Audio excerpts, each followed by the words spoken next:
보통 사람들이 얘기하기로는 일본 사회가 굉장히 경직되었다라고 이야기합니다.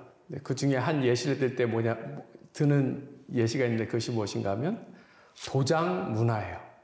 도장 문화가 무엇인가 하면 이 일본 사람들은 결제할 때 그 전자결제를 하지 않습니다. 컴퓨터로 하지 않아요. 우리가 알고 있듯이 예전에 하듯이 그 종이 프린트에다가 결제를 하고 거기에 도장을 찍어야 합니다. 근데 결정권자들이 많이 있어요. 그래서 제일 앞에는 사장님이 있고 부장이 있고 이렇게 쭉쭉쭉쭉 있잖아요. 또한 특이한 것이 있는데 그것이 무엇인가 하면 도장을 살짝 비스듬하게 찍어야 한다고 합니다. 사장한테 약간 인사하는 것처럼 보이려고 그렇게 한다라고 해요. 근데 이게 사실은 사람들이 이것에 대해서 이야기하고 비웃는 이유가 이 구시대적이다라는 것이거든요. 현대 우리가 가지고 있는 혜택을 누리지 못한다라는 말을 의미하고 있는 거예요. 지금 시대가 어느 시대인데 사람들이 이렇게 이야기하지 않습니까?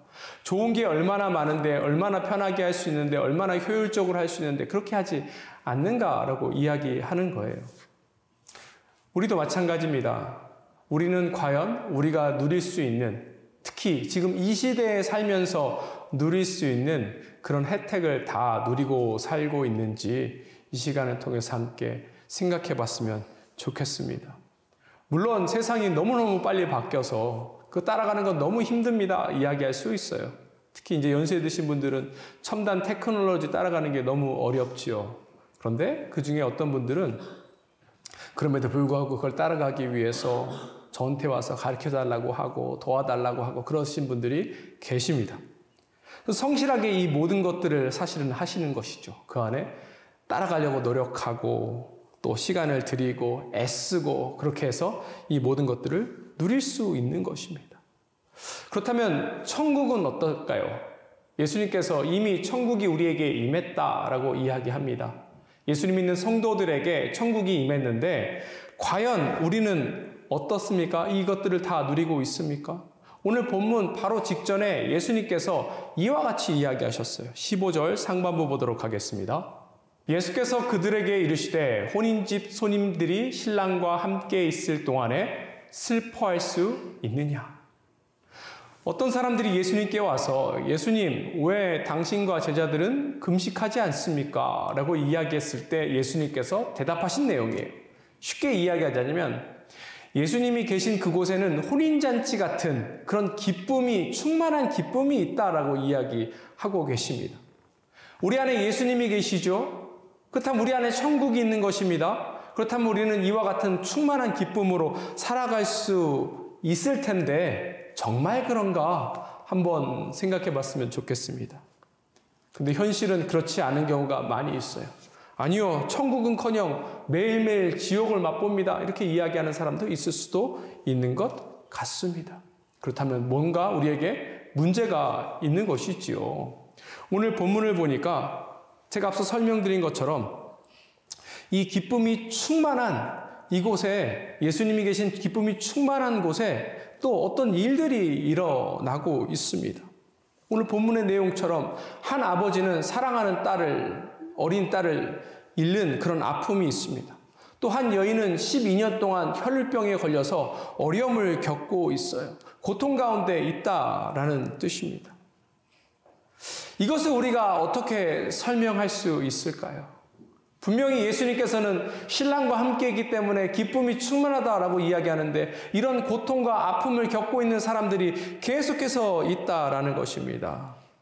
그런데 오늘 본문이 우리에게 알려주는 것은 무엇인가 하면 결국은 우리가 천국을 소유하게 될 거라는 거예요. 우리가 믿음으로 주님 앞에 서 나아갈 때 천국의 은혜를 소유하고 있기 때문에 그렇습니다. 그렇다면 이 시간 천국을 누리는 이 믿음이 무엇인지에 대해서 함께 살펴보기를 원합니다. 첫 번째, 천국을 소유하는 그런 믿음은 예수님께 나아가는 그런 믿음입니다. 오늘 한 아버지가 예수님께 지금 달려 나왔습니다. 18절 보도록 하겠습니다.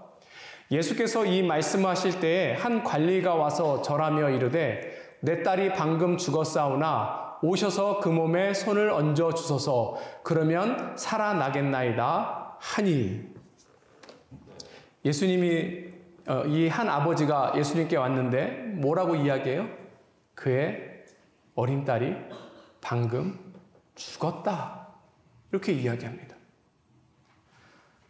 예수님과 이 아버지 사이에 어떤 특별한 관계가 아니었기 때문에 그냥 자신의 딸의 부고를 알리기 위해서 예수님께 온 것은 아니죠. 오늘 이 아버지가 예수님께 온 이유는 딱 하나입니다. 자신의 딸이 죽었지만 그 딸에 예수님이 손을 얹으시면 이 딸이 살아날 것 같다라는 그런 믿음으로 예수님 앞에 지금 달려온 것입니다. 엄청난 믿음 아닙니까? 죽기 전에는 뭐 어떻게 할 수 있겠지만 죽은 다음에 사람들이 다 끝이다 이렇게 생각하잖아요. 그런데 어떻게 이 아버지는 예수님께 이와 같이 나아갈 수 있었을까요? 이 아버지가 이렇게 나아갈 수 있었던 것은 죽음 이후에 절망 대신 소망을 가지고 예수님께 나온 것입니다. 이것이 믿음이에요. 소망을 가지고 주님 앞에 나아가는 것. 그것이 믿음입니다. 그리고 또한 예수님께 이 아버지가 요청하는 것이 무엇인가 하면 자기 죽은 딸에게 손을 얹어주세요. 이야기했어요. 뭐 손을 얹어달라고 요청할 수 있는 것 아닙니까? 얘기할 수 있지만 이 당시에 죽은 몸에 죽은 시체에 손을 올리는 것은 금지되어 있습니다. 왜냐하면 죽은 시체는 부정하다라고 여겨졌기 때문에 아무도 거기에 터치할 수 없게 되는데 아버지가 과감하게 예수님께 이것을 요청했어요. 자칫 신뢰가 될 수 있음에도 불구하고 요청했어요. 왜요? 그 안에 믿음이 있었기 때문에 그렇습니다. 아니 어떻게 이러한 믿음을 이 아버지는 가질 수 있었을까요? 그 이유는 하나입니다. 이 아버지가 예수님이 누구인지 분명하게 알고 있었기 때문에 이러한 믿음을 가지고 예수님 앞에 나아갈 수 있었던 거예요. 18절 상반부 보도록 하겠습니다. 예수께서 이 말씀을 하실 때에 한 관리가 와서 절하며 이르되. 이 아버지가 예수님 앞에 나올 때 어떤 행동을 취했습니까? 절했다라고 이야기하죠. 그냥 단순히 요청한 게 아니에요. 도와주세요 라고 요청한 게 아니라 무릎을 꿇고 도와주세요 이렇게 이야기했습니다. 아, 이 사람이 간절하기 때문에 이렇게 한 건가 생각할 수도 있지만 그것보다 더 큰 의미가 있습니다. 여기 절하다라는 그 단어는 예배하다라는 단어로 바꿔서 번역하기도 합니다. 이 아버지가 예수님 앞에 무릎 꿇는 그 행동은 사실은 사람들이 하나님께 예배드리기 위해서 하는 행동을 나타내는 거예요. 그러니까 우리가 알 수 있는 것은 이 아버지는 예수님이 누구인지에 대해서 명확하게 알았다는 사실이에요. 그것을 어떻게 알게 되었는지는 제가 나중에 설명드리도록 하겠습니다. 그런데 중요한 것은 이 아버지가 예수님이 누구인지 분명히 알았고 이 예수님께서 메시아이시고 그의 인생을 변화시키시고 그의 어려움을 이기게 하실, 해결해 주실 그 유일한 분이라는 것을 알았기에 이와 같은 믿음을 가지고 이 아버지가 예수님께 나올 수 있었던 것입니다. 그리고 그 안에는 또 이러한 마음이 있었지요. 요한복음 16장 24절입니다. 지금까지는 너희가 내 이름으로 아무것도 구하지 아니하였으나 구하라. 그리하면 받으리니 너희 기쁨이 충만하리라. 예수님께 무엇이든지 구할 수 있고 예수님께 구할 때 예수님께서 해결해 주신다는 그 모든 사실과 또 믿음을 가지고 이 아버지가 주님께 지금 요청하고 있는 거예요. 자, 여기까지는 이 아버지의 믿음이다 라고 생각할 수 있는데 그렇다면 정말 이 믿음이 작동하는가? 이것은 또 다른 문제일 수 있습니다. 예수님이 어떻게 행동하셨죠? 19절 보겠습니다. 예수께서 일어나 따라가심에 제자들도 가더니. 이 앞에 아버지가 예수님께 와서 예수님께 딸이 죽었지만 딸을 살려주세요. 이렇게 저렇게 해주세요. 모든 것을 요청하는 그 가운데 예수님은 한 말씀도 없으셨어요. 그리고 그냥 어떻게 하십니까? 따라가시고 계십니다. 이 말은 예수님께서 이 아버지의 요청을 들어주셨다, 이 기도를 들어주셨다는 것을 의미합니다. 아무 말도 안 하고 그 말이 떨어지기 무섭게 따라가시는 거예요. 우리가 이 예수님의 기적을 많이 봤죠. 근데 예수님께서 여러 가지 방법을 통해서 고치십니다. 근데 특별히 말씀으로도 고치실 수 있어요. 직접 안 가셔도 상관없습니다. 그런데 예수님께서 그렇게 하지 않으시고 이 아버지를 따라간 이유는 이 아버지가 그와 같이 요청했기 때문이다 라는 사실입니다. 우리의 삶에도 여러 가지 문제가 있을 수 있습니다. 아픔이 있을 수 있어요. 근데 우리가 고통 가운데 있을 때, 아픔 가운데 있을 때 우리 스스로 우리는 천국을 소유하지 못하고 있다라고 생각할 수도 있습니다.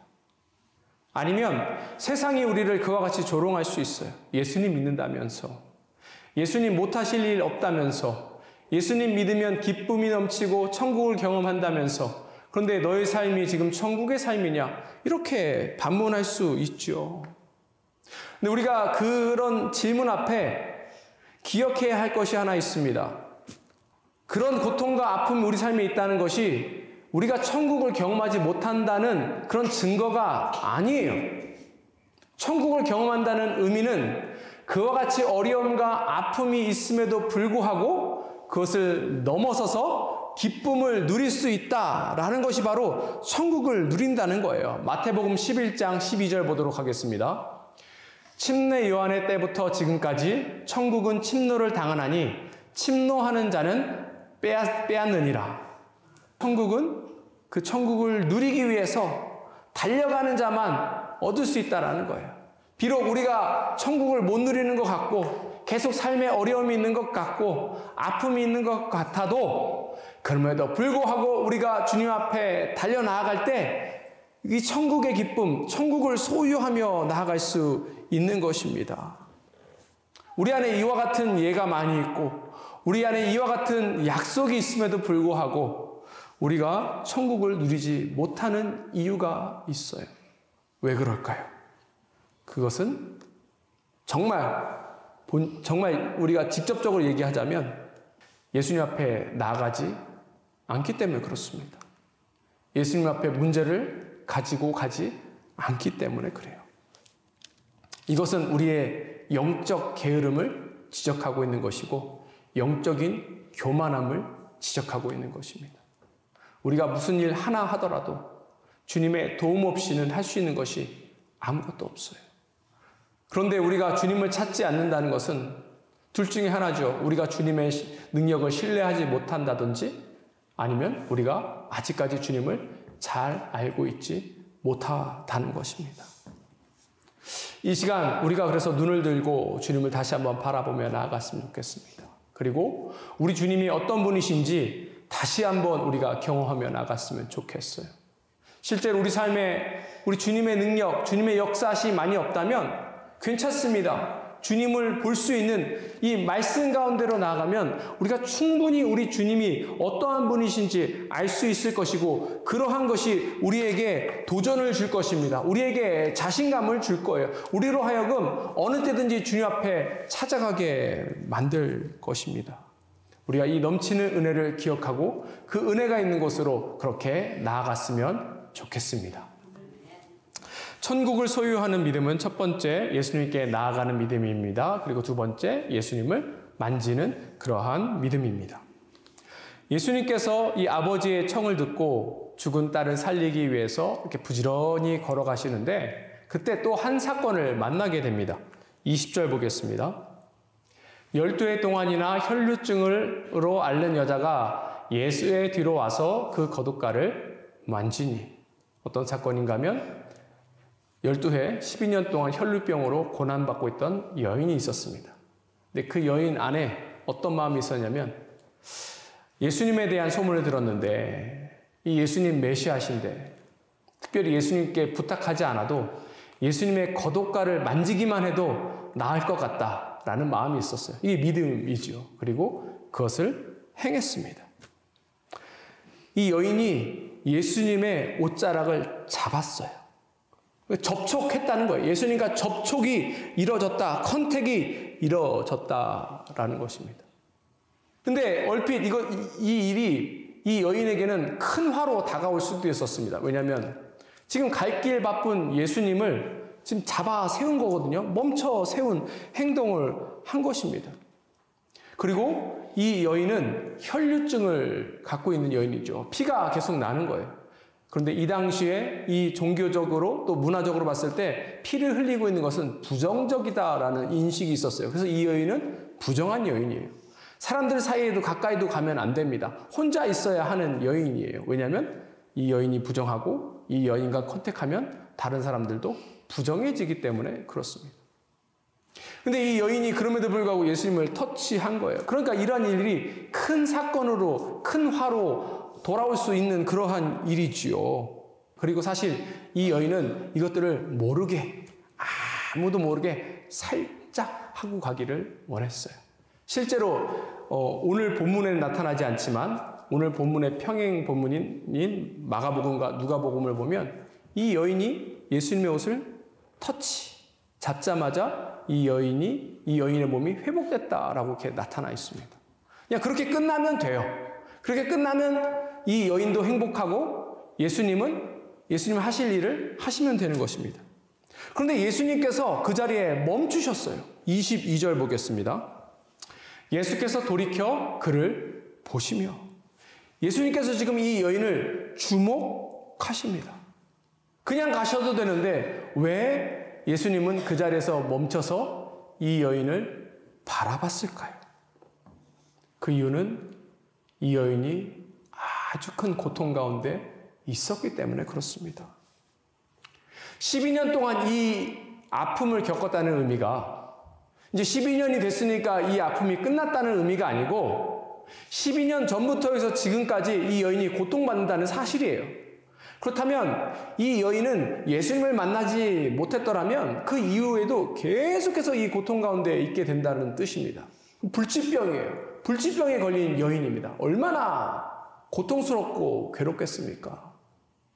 그리고 또 평행 본문에서 이 여인의 정보를 알려주는데 이 여인이 자신의 병을 고치기 위해서 여러 의사를 전전했다라고 해요. 병원도 가보고 용하다는 의원도 만나고 해도 전혀 효과가 없고 오히려 자기가 가지고 있는 재산만 다 잃게 된 그러한 아픔 가운데 처해 있습니다. 그리고 이 여인이 계속해서 피를 흘리기 때문에 부정한 여인이 되었죠. 그래서 이 종교적으로, 사회적으로 이 여인은 외톨이가 되었습니다. 아마도 이 여인이 사랑하는 가족들도 있었겠지요. 근데 그 가족들조차 만날 수 없는 그러한 아픔 가운데 있게 된 것이고, 가장 이 여인에게 큰 고통은 무엇인가 하면 이 여인은 하나님께조차 소외받은 여인이 되었습니다. 부정한 여인이기에 하나님 앞에 예배드릴 수도 없었고 사람들은 그러한 여인을 보며 손가락질하며 저주받았다라고 이야기했죠. 그러니 이 여인의 고통은 사실은 우리가 이해하고 또 공감하려고 해도 할 수 없을 만큼 너무나 깊고 어려운 그런 상태였습니다. 예수님께서 그러한 여인을 그대로 두시지 못한 거예요. 왜냐하면 예수님께서 이 여인을 사랑하시고 또 이 여인에 대해서 불쌍한 마음을 가지고 계시기 때문에 그렇습니다. 그런데 우리가 반드시 알아야 될 것이 있습니다. 이 여인에 대한 이 예수님의 마음이 이 여인에게만 국한되는 것이 아니라 저와 여러분에게도 동일하게 예수님께서 이와 같이 대하신다는 사실을 기억하며 나아갔으면 좋겠어요. 그러니 힘들고 어려운 상황에 외롭다 느끼는 상황 가운데 그렇게 좌절할 필요가 전혀 없는 것입니다. 그래서 예수님께서 이와 같은 고통에 처해 있는 이 여인을 보시고 이 여인의 삶이 회복되었다라고 선포하시길 원하신 것입니다. 22절 다시 한번 보도록 하겠습니다. 예수께서 돌이켜 그를 보시며 이르시되 딸아 안심하라 내 믿음이 너를 구원하였다 하시니 여자가 그 즉시 구원을 받으니라. 예수님이 이 여인에게 뭐라고 대해 주세요? 딸아 라고 이야기해 주시는 것입니다. 사랑하는 딸같이 대해 주시면서 뭐라고 이야기하세요? 너의 병이 나았다. 내 믿음이 너를 구원하였다. 이렇게 이야기해요.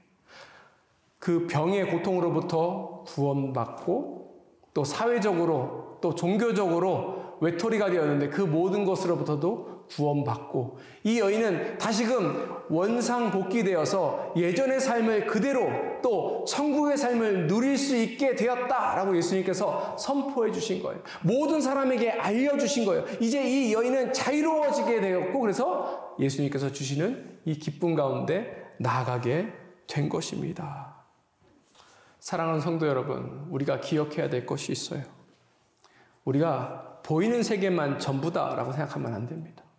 왜냐하면 보이지 않는 영적 세계가 있고 사실은 이 영적 세계가 더 중요할 우리 삶에는 더 중요할 수 있기 때문에 그렇습니다. 사탄은 우리를 날마다 공격합니다. 어떻게 하면 우리로 하여금 넘어지게 할까? 하나님과 가까이 하지 못하게 할까? 그것을 생각하면서 우리를 공격해요. 그리고 세상도 우리를 공격하죠. 그 앞에 성도는 때로는 힘을 잃게 됩니다. 그리고 좌절하게 돼요. 우리로 하여금 보이는 것만 보고 믿고 실망하고 좌절하고 절망에 빠지게 합니다. 근데 기억하세요. 우리 주님은 늘 우리와 함께 하시고 우리가 눈을 들어 그 주님을 만나는 그 순간 우리 삶이 온전히 회복되는 거예요. 이사야서 61장 3절 보도록 하겠습니다. 무릇 시온에서 슬퍼하는 자에게 화관을 주어 그 죄를 대신하여 기쁨의 기름으로 그 슬픔을 대신하여 찬송의 옷으로 그 근심을 대신하시고 그들이 의의 나무 곧 여호와께서 심으신 그 영광을 나타낼지라 자라 일컬음을 받게 하려 하심이라. 슬픔 대신 기쁨을, 고통 대신 즐거움을 허락하시는 분이 우리 예수님입니다. 그런데 어떻게 해요? 우리가 예수님을 꼭 만날 때 그와 같은 일이 벌어지는 거예요. 개인적으로 주님을 꼭 만날 때 이 모든 것들이 주어진다라는 사실을 기억했으면 좋겠습니다. 그래서 우리가 예수님을 만나야 우리의 인생이 변화되는 거예요. 우리의 인생이 변화돼야 우리 삶에 기쁨이 넘치게 되는 것입니다. 여러분의 삶은 어떠세요? 지금 예수님과 개인적으로 만나고 계십니까? 이 퍼스널 터치가 이루어지고 계십니까? 그렇지 않다면 이 시간을 통해서 주님 앞에 나아가셨으면 좋겠습니다. 이와 같은 기쁨을 누리며 나아갔으면 좋겠습니다. 혹 우리가 이와 같이 하지 못하는 이유가 우리 안에 절박함이 없다면 절박한 마음으로 나아갔으면 좋겠어요. 오늘 자신의 딸을 잃은 이 아버지의 이 절박한 심정, 12해 동안 병이 낫지 않고 사랑하는 가족들로부터 떨어져 고통받는 이 여인의 절박함을 갖고 또 히스기야라는 왕은 자기가 이제 곧 죽게 되었다 할 때 절박한 심정으로 주님 앞에 나아가서 간절히 기도했습니다. 그 결과 15년을 더 살게 되는 그러한 복을 누리게 되었습니다. 우리도 마찬가지예요. 이 절박한 심정, 간절함으로 우리 주님 앞에 나갔으면 좋겠습니다. 주님을 만났으면 좋겠어요. 주님과 퍼스널 터치가 이루어졌으면 좋겠습니다. 그럴 때 주님께서 우리에게 허락하신 그 천국의 기쁨이 우리 삶에 가득 넘칠 줄 믿습니다. 마지막으로 천국을 소유하는 믿음은 예수님을 전하는 그러한 믿음입니다. 마침내 예수님께서 이 아버지 집에 가셨어요. 예수님께서 이 아버지 집에 가셨는데 그 집안의 분위기가 어떠했을까요? 23절 보겠습니다. 예수께서 그 관리의 집에 가사 피리 부는 자들과 떠드는 무리를 보시고 굉장히 침울합니다. 왜 그런가 하면 이 아버지 집에 있는 사람들은 이 딸의 죽음을 인정했기 때문에 그래요. 한 사람이 죽었고 그래서 그의 인생이 끝났다라고 생각하니까 그 슬픔이 그들 가운데 가득하게 되었겠죠. 부정적인 감정이 그 집안을 가득 메우게 된 것입니다. 여기에는 슬픔과 애통이 지금 가득한 거예요. 근데 우리가 기억해야 될 것은 슬퍼할 수 있어요. 아파할 수 있어요. 그런데 너무 우리의 마음이 그곳에 가득 뺏기고 우리 마음속에 부정적인 마음이 가득하게 되면 우리가 온전히 주님을 바라보지 못할 수도 있습니다. 24절 보겠습니다. 이르시되 물러가라, 이 소녀가 죽은 것이 아니라 잔다 하시니 그들이 비웃더라. 예수님께서 세상을 창조하신 분이 생명을 창조하시고 생명을 더하시고 또 영원한 생명을 주시는 분이 지금 그들 앞에 나타나서 이 아이가 죽은 것이 아니다 라고 선포할 때 그곳에 있던 사람들의 반응이 어땠다고요? 예수님을 비웃었어요. 뭐라고요? 이 아이가 죽은 게 눈에 보이지 않습니까? 암만 큰 능력이 있다고 해도 이것까지 할 수 있나요? 라고 생각하면서 사람들이 비웃어버렸어요. 예수님을 비웃어버렸습니다. 메시아를 비웃어버렸어요. 하나님의 일을 비웃어버린 것입니다. 왜 그렇다고요? 부정적인 마음들이 이들 마음속에 가득 찼기 때문에 주님을 제대로 못 알아본 것입니다. 특별히 이 아이의 아버지의 그 행동, 믿음과 비교해서 보겠습니다. 여기 예수님을 비웃는 이 사람들은 예수님에 대한 소문을 못 들어봤을까요? 저는 들어봤다라고 생각합니다. 왜요? 아버지도 그 이야기를 듣고 예수님께 달려갔기 때문에 그래요. 그리고 성경은 계속해서 이 예수님의 기적 이후에 예수님에 대한 소문이 그 땅에 널리 퍼졌다라고 이야기해요. 그러니까 하루도 빠짐없이 아픈 사람, 어려운 사람, 고통 가운데 있는 사람이 예수님께 달려 나온 것 아닙니까? 근데 그 큰 차이가 있습니다. 차이는 무엇인가 하면 이 예수님에 대한 소문을 모두가 들었지만 이 예수님을 비웃는 사람은 그 소문을 즐거워하고 그 기적을 그냥 엔터테인만 했을 뿐이지 그것을 마음에 담지는 않았어요. 반면에 이 아버지는 그것을 마음에 담고 있었던 것입니다. 그러니까 그의 삶에 어려움이 있으니까 바로 예수님 앞에 달려가고 있죠. 그것이 바로 이 25절에 나와 있습니다. 25절 보겠습니다. 무리를 내보낸 후에 예수께서 들어가사 소녀의 손을 잡으심에 일어나는지라. 자, 왜 이 아버지가 예수님께 와서 우리 아이에게 손을 얹어주세요 하는 내용이 나타나는 것입니다. 오늘 이 25절의 장면을 보고 떠오르는 장면이 있으십니까? 있으시죠? 똑같은 장면이 얼마 전에 일어났어요. 언제요? 베드로의 장모가 열병으로 누워있을 때. 그때도 예수님께서 다른 방법으로 이 베드로의 장모를 치유하실 수 있었지만 특별히 예수님이 그 장모의 손을 만지시고 일으키셔서 그 장모가 그 모든 병에서 해방되었습니다.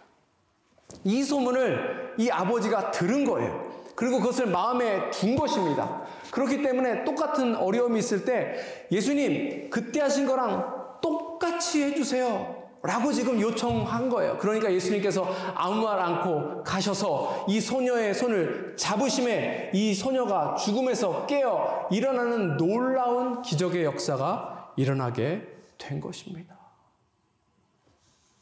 예수님께서 베드로의 장모 손에 손을 올리실 때 그 장모를 사랑하는 마음, 또 그 불쌍히 여기는 마음, 애틋해하는 마음을 보이셨던 것과 같이 오늘 이 죽은 소녀에게 예수님께서 손을 얹으실 때 동일하게 예수님께서 하셨던 것입니다. 이 소문을 듣고도 못 믿는 사람들은 있지 않습니까? 이 소문을 똑같이 듣고도 예수님을 비웃는 사람도 있지 않습니까? 생각할 수 있지만 그것에 대해서 우리가 중요하게 여길 필요 없어요. 중요한 것은 뭐예요? 듣고 반응하는 사람이 분명히 있다는 거예요. 듣고 반응하는 사람들은 천국을 누린다는 것입니다. 그러니 우리도 이것을 기억해야 돼요.